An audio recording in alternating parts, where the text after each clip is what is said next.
আমি চিংড়ি মাছ দিয়ে কি রান্না করব দেখুন। বেগুন কুচি করে নিয়েছি, কাঁঠালের বিচি, ছোট আলু কুচি কুচি করে নিয়ে ধুয়ে এখন কড়াইতে বসিয়ে দিয়েছি।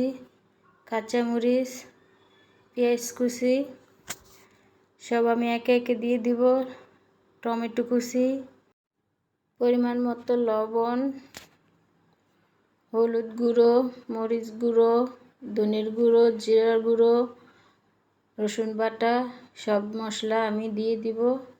দিয়ে আমি হাত দিয়ে মাখিয়ে নিব।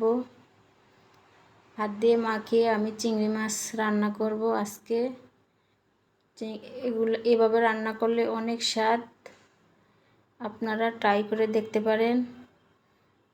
এভাবে আমরা গুঁড়ো মাছ হাতে মাখিয়ে রান্না করি, জাস্ট ওই রকমভাবেই আমি আজকে রান্না করব। এভাবে রান্না অনেক মজা হয়, আপনারা একদিন রান্না করে খেয়ে আমাকে বলবেন। আমি এভাবে আজকে রান্না করতেছি।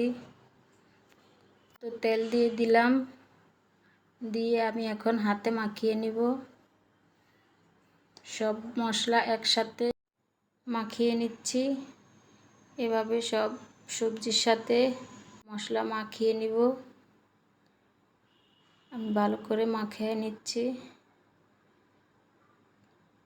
কাঁঠালের বিচিগুলো আমি ছোট ছোট করে কেটে নিয়েছি, আলুগুলো আমি ছোট ছোট করে কেটে নিয়েছি। ছোট আলু, লাল লাল এক পদের আলু আছে ওই আলুগুলা, আর বেগুন কুচি কুচি করে নিয়েছি, দেখতেই পাচ্ছেন।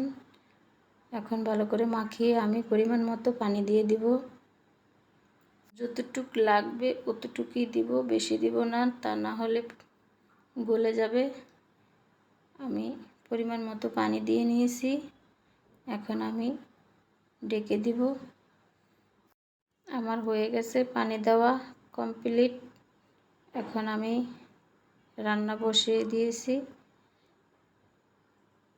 তরকারি বলক এসে গেছে।